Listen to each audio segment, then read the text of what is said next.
якобы меня, я с собой брал там зимой, максимум одну меня там сажал, а так все нормально. Ну и какие-нибудь такие, так сказать, аксессуары.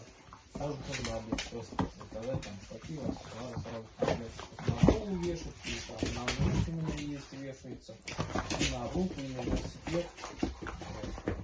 Кстати, мы все до сих пор с собой мечтаем купить пару велосипедов, может быть, до тебя доедем на них когда-нибудь. Да через 5. По лесу погоним к тебе. Какой сейчас погоним? Сейчас ребенок будет. Мне 2 месяца нельзя